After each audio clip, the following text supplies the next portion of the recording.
ETF index mutual funds నేర్చుకుని stock మార్కెట్లో రాణించాలనుకుంటున్నారా? వెంటనే ఈ నెంబర్కి కాల్ చేయండి. రమగారు నమస్తే జయ. రమగారు, వరలక్ష్మి వ్రతం శ్రావణ శుక్రవారం, రెండో శుక్రవారం మనం వరలక్ష్మి వ్రతం చేసుకుంటాము. ఈ వ్రతం యొక్క విశిష్టత, పూజా విధానం చాలా సింపుల్, మంచి ఫలితాలనిచ్చే పూజ. ఈ నభమాసం అంటారు, ఇప్పుడు ఇదేమిటి వర్షాకాలం కదా, అవును. వర్ష ఋతువులో చేసేటువంటి పూజలు చాలా ఫలిస్తాయని చెప్తారు. అందుకని లక్ష్మీ పూజల్ని సరిగ్గా ఈ నెలలో కుదిర్చారు. పైగా ఇంకోటి ఏంటంటే, ఇది శ్రావణ మాసం అంటే శ్రవణ నక్షత్రానికి సంబంధించిన మాసం. ఇప్పుడు లక్ష్మీదేవిని పూజిస్తే విష్ణు ప్రసన్నం కూడా లభిస్తుందని, విష్ణుమూర్తిని పూజిస్తే ఈ నెలలో లక్ష్మీ ప్రసన్నత లభిస్తుందని చెప్తారు. ఓకే. శ్రవణ నక్షత్రం వెంకటేశ్వర స్వామి వారి జన్మ నక్షత్రం. మనకి కథలు చెప్పుకుంటాం కదా పురాణాల ప్రకారం. అయితే ప్రతి సంవత్సరం వస్తుంది. ఏటా వరలక్ష్మి వ్రతం పేరుతోటి, శ్రావణ మాసం పేరుతోటి ఎంత మార్కెట్ జరుగుతుందో. అవును. బంగారాలు కానీ, బట్టలు కానీ, పువ్వులు కానీ, పూజా సామాగ్రి కానీ, ఇళ్ళు క్లీన్ చేసేవాళ్ళు, బాగు చేసేవాళ్ళు, సహాయం చేసేవాళ్ళు కానీ అనకూడదు, కానీ పురోహితులు కానీ అందరికీ బ్రహ్మాండమైన మార్కెట్లు. కొబ్బరికాయల వాళ్ళు, అరటిపళ్ళ వాళ్ళు కూడా సంపాదించుకునే నెల ఇది. ఇక్కడ మొదలు జనవరి తర్వాత మళ్ళీ ఆ జోరు ఇప్పటిదాకా లేదు. అవునండి. శ్రావణం, భాద్రపదం మళ్ళీ కొంచెం సగం రోజులు జోరుగా ఉంటుంది. ఆశ్వేజ కార్తీకాలు ఇంకా చెప్పక్కర్లేదు. కాకపోతే ఎక్కువగా స్త్రీలు బంగారము, బట్టలు కొనుక్కునేది ఈ శ్రావణం. సాధారణంగా బంగారం అంటే లక్ష్మీప్రదమని, లక్ష్మీదేవి అవతారమని, లక్ష్మీ సాన్నిధ్యం ఉంటుందని ఓ చిన్న రూపైనా కొనుక్కుని, చిట్టిది అదైనా కొనుక్కుంటారు. బంగారం కొనుక్కునేందుకు ఇదొక బహానా కింద ఉంటుందనుకో, బంగారం కొనుక్కోవాలి అని. లేకపోతే బంగారం అమరదు, బంగారం మనకి బతుకునిచ్చేది కదా, ఎప్పుడైనా బంగారం ఉంటే సేఫ్ సైడ్, అందుకని ఇలా చేసుకుంటాం. అయితే ఈ వరలక్ష్మి వ్రతానికి కలశం పెట్టుకుని అమ్మవారిని ఆవాహన చేసి పూజించే విధానం ఒకటి. ప్రతిమని చేసి ప్రతిమా పూజ చేయటం ఒక విధానం. కలశము, ప్రతిమ లేకుండా బంగారం కొని కొత్త బంగారాన్ని పూజించేది ఇంకొకటి.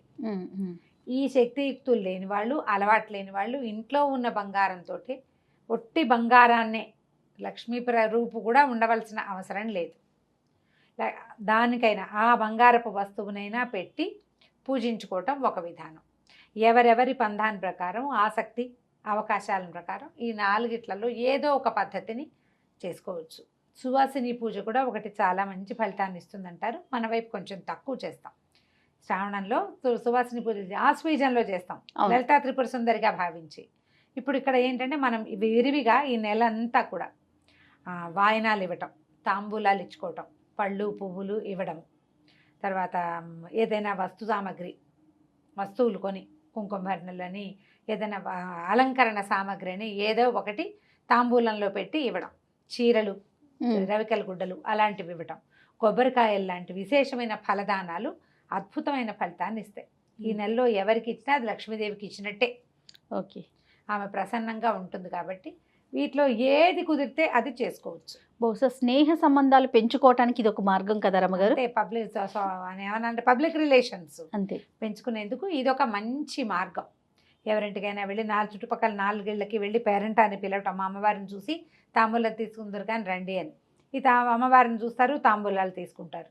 వీళ్ళంతా కలిసి ఒక ఇంటికి వెళ్తాం. వానాకాలం చీరలు తడిసిపోతుంటాయి, మధ్య మధ్యలో అలాగే గొడుగులు వేసుకుని, కార్లు వేసుకుని ఎలాగోకలాగా వెళ్ళి ఈ పేరెంటని చేసుకోవటం, లక్ష్మీదేవులుగా భావించి ముత్తైదుల్ని మన ఇంటికి పిలుచుకోవటం, లేదా మనమే తాంబూలాలు మోసుకెళ్ళి వాళ్ళ ఇంట్లో ఇచ్చి రావటం, ఏదైనా చేసుకోవచ్చు. ఇది ఒక సోషల్ స్టేటస్ని చూపించేందుకు ఉపయోగపడుతుంది, కానీ పబ్లిక్ రిలేషన్స్ పెంచుకోవడానికి కూడా చాలా ఉపయోగపడుతుంది. అలవాటు ఉన్నా లేకపోయినా లక్ష్మీ పూజ లక్షణంగా చేసుకోవచ్చు. సాధారణంగా పౌర్ణమికి ముందు వచ్చే వారాన్ని మనం వరలక్ష్మి వ్రతంగా చేసుకుంటాం. ఈ సంవత్సరం మొదటి రోజే పాడ్యమి నాడే శుక్రవారం వచ్చేసింది. పౌర్ణమి ముందు రోజు అంటే మనం ఈ తర్వాత ఈ 2వ వారాన్ని చేసుకోలేకపోతాం, 3వ వారం కదా అనుకుంటారు కొంతమంది. 3వ వారం సరిగ్గా పౌర్ణమి నాడు వచ్చింది.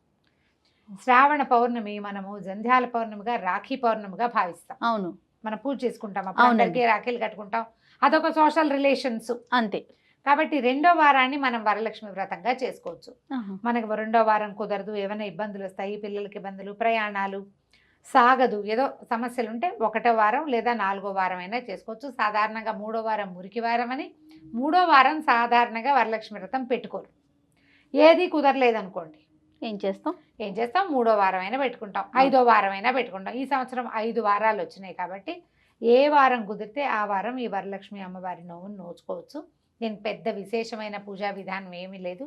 నిత్యము చేసుకునేటువంటి లక్ష్మీ పూజని మనం షోడశోపచారాలతోటి శ్రీ సూక్త విధానంతో చేస్తే ఈ కాలంలో ఆ మంత్రానికి మంచి బలం అన్నమాట. కలిసి ఉండి అవకాశం ఉంటే పెట్టుకోండి, లేకపోతే చక్కగా శ్రీ సూక్తంతో ఒక్కొక్కటి చదువుకోవటము, అమ్మవారికి కుంకుమ సమర్పించడం, పసుపు సమర్పించడం, అలంకరణ చక్కగా పువ్వులు, మంచిగా గాజులు, పువ్వులు గాజులు. మనం ఎవరికైనా వాయన తాంబూలాలు ఇచ్చేటప్పుడు కూడా పళ్ళు, పువ్వులు, పసుపు, కుంకుమ, గాజులు, తర్వాత రవికల బట్టలు, చీరలు, అట్లా ఏమైనా మన అవకాశం శక్తి మేరకు ఇచ్చుకోవచ్చు. గాజులు కూడా ఇస్తాం లక్ష్మీదేవి కోసం. అమ్మవారిని చక్కగా అలంకారం చేసుకోవటం, స్థిమితంగా కూర్చుని ఏమైనా పదార్థాలు వండుకొని 5 పదార్థాలు 3 నుంచి నియమం. ఒకటైతే మరి ఒంటరిగా ఉంటుందని అనిపిస్తుంది, ఏమీ కుదరకపోతే శుక్రవారం చేసుకుంటాం. వరలక్ష్మి వ్రతానికి మాత్రం ఓ 3 పదార్థాలు సులువుగా చూడండి. అన్నం వండుకుంటామా, పాయసము, పులిహోర, దత్తోజనం అన్నంతో చేసేయచ్చు. ఒకే అన్నంతో 3 పదార్థాలు కూడా కావించవచ్చు కదా. అవును, అన్నం వండి పక్కన పెట్టుకుని 3 పదార్థాలు కూడా చేసుకోవచ్చు. వాటితోటి కొంచెం సులువుగా అయిపోతుంది. చాలా మందికి ఈ పద్ధతి అలవాటు ఉంటుంది. అవును, కొంచెం అన్నం వండేసి ఒక గ్లాస్ బియ్యం వండేసి కొంచెం అన్నం తీసి అందులో పాలు పోసి మళ్ళీ ఇంకోసారి ఉడికి బెల్లం కలిపి పరమాన్నం చేసుకుంటాం. కొంత అన్నంలో చిన్న తాలింపు వేసి కొంచెం చింతపండు పులుసు, నిమ్మకాయ రసము వేసి పులిహోర, కొంచెం అన్నంలో పెరుగు కలిపి కొంచెం తాలింపు వేసి 3 అన్నాలు తయారవుతాయి. అయితే ఏంటంటే వరలక్ష్మి అమ్మవారి లక్ష్మీదేవికి శనగపప్పు అంటే చాలా ప్రీతని చెప్తారు. శనగపిండి, శనగపప్పు. అందుకని మనం మామూలుగా ఏం చేస్తాం, శనగపప్పుతో బూరెలు కానీ, పూర్ణాలు, లేకపోతే మన శనగపప్పుతో బొబ్బట్లు కానీ, శనగపిండితో బజ్జీలు కానీ, అది కూడా పనికి వస్తుంది జయ. అవునా రమ్మగారు, బజ్జీలు కూడా పనికి వస్తాయి. వెల్లుల్లి వేయకూడదు అంతే. బజ్జీలు కూడా నివేదనలోకి పనికి వస్తాయి. ఇవి కానీ చేసుకోవచ్చు. లేదా శనగపప్పుతోటి వడలు కానీ వేసి నివేదన చేసుకోవచ్చు. 3 అన్న పదార్థాలే, ఎందుకంటే నూనె పెట్టలేమంటే మొన్న పదార్థాలు చేసుకోండి. మామూలుగా అన్నం, కూర, పప్పు ఏదో చేసుకుంటాం కదా వంటకం, అది కూడా ఓ పళ్ళెల్లో వడ్డించి అమ్మవారికి నివేదన చేయండి. మీ భక్తి శ్రద్ధే కానీ మీ పదార్థంలో ఉన్న హెచ్చు తగ్గు అమ్మవారికి అవసరం లేదు. అంతే, ఆమె అది చూడదు. నీకు ఎంత శ్రద్ధ ఉందో, నువ్వెంత భక్తిగా చేసావో, నువ్వెంత తత్పరత కలిగి ఉన్నావో ఆమె యందు, ఆమెకు అదే కావాలి. నువ్వే నాకు దిక్కు అనే భావం నీలో ఎంత ప్రగాఢంగా ఉందో అది చూస్తుంది. ఇది చక్కగా పూజ చేసుకోండి, ప్రసాదాలు చేసుకోండి, నైవేద్యం పెట్టేసేయండి. ఈ మన శ్రావణ గౌరి కాదు, రావట్లేదు. వరలక్ష్మి అమ్మవారి పూజా విధానపు కథ కూడా చాలా చిన్నది. ఇప్పుడు కలశం పెట్టుకునే అలవాటు ఉన్న వాళ్ళు తోర పూజ ఉంటుంది, తోరానికి పూజ చేస్తారు. దారాలు పేని అక్కడ పెట్టడము, ముళ్ళేయటము, ఒక్కొక్క గ్రంథికి ప్రథమ గ్రంథి, ద్వితీయ గ్రంథి, తృతీయ గ్రంథి అంటే ఒక్కొక్క ముడికి పూజ చేసి ఆ తోరాన్ని చేతికి కట్టుకుని శ్రద్ధగా కథ చదువుకోవటమో వినటమో చేస్తాం. మరలా చారుమతి దేవి కథ చాలా సింపుల్, చిన్న కథ. చారుమతి దేవి ఒక గృహస్థుని భార్య, అర్ధాంగి. ఆవిడ ఇల్లాలు, ఇంట్లో ఉండేది, అత్తగారి మామగారిని బాగా చూసుకునేది, ఇంటికి వచ్చిన అతిథి అభ్యాగతుల్ని చూసుకునేది. ఆమె యొక్క గుణగణాలకు మెచ్చినటువంటి వరలక్ష్మి అమ్మవారు ఆమె కల్లో కనపడిందట. నేను వరలక్ష్మిని, నీకు వరాలు ఇవ్వడానికే వచ్చాను. శ్రావణ మాసంలో వచ్చేటువంటి 2వ శుక్రవారం, పౌర్ణమి ముందు వచ్చే శుక్రవారం నాడు నన్ను పూజించు అని చెప్పింది. ఆమె ఆ కళని తెలుసుకుని చుట్టుపక్కల వాళ్ళకి చెప్పింది, అత్తమామలకు చెప్పింది. అందరూ చేద్దాం అన్నారు. ఓ 2-3 నెలల తర్వాత వచ్చింది శ్రావణం. వస్తే ఈ నభమాసంలో వచ్చినటువంటి దీని రోజున, వరలక్ష్మి వ్రతపు రోజున అందరినీ పిలిచారు. చుట్టుపక్కల వాళ్ళంతా వచ్చారు, చుట్టాలు పక్కాలు అందరినీ. తర్వాత పంచపల్లవాలతోటి కలశాన్ని ఏర్పరచుకున్నారు.